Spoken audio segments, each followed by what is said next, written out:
استاذ طلعت السادات، خلينا ندخل.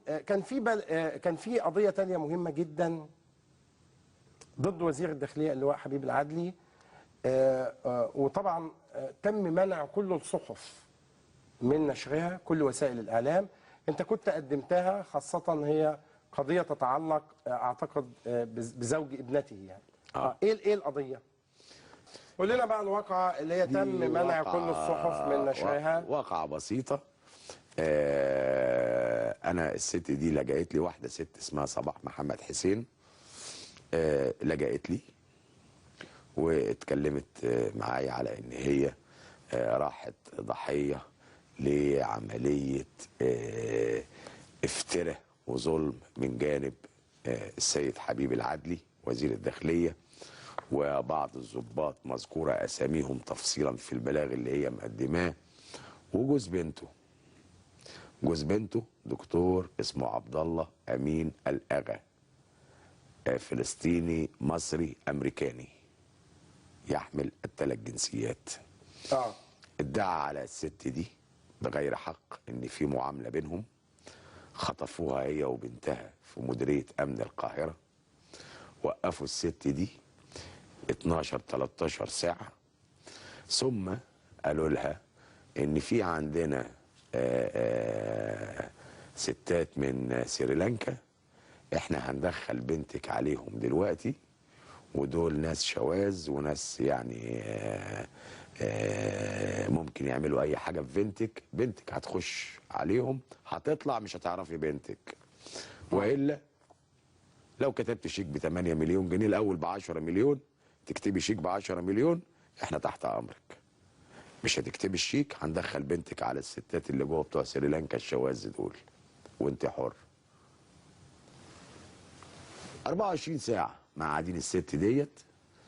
الست دي طبعا اضطرت ان هي تكتب شيك ب 8 مليون جنيه بدون وجه حق، وهي ما تعرفش هذا العبد الله الامين الاغا على وجه الاطلاق، ولا عمرها اتعاملت معاه.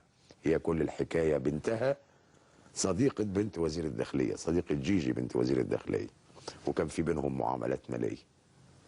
طبعا هم اتضيروا على الام وخدوها تحت الضغط والاكراه، وده بلاغ قدم للنائب العام من الست.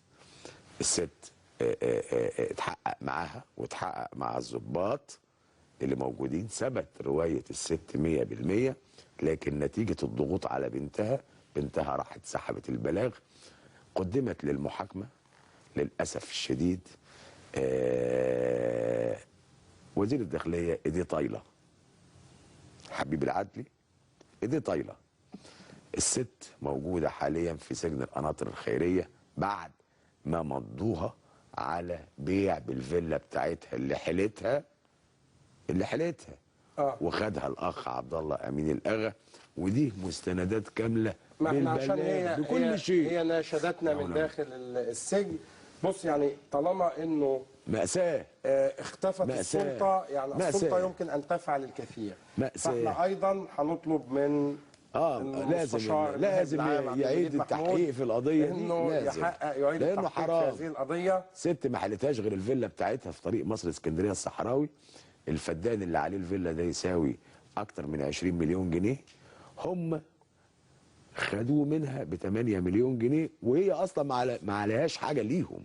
لكن هو ده زمن حاكم عكا اللي كان موجود.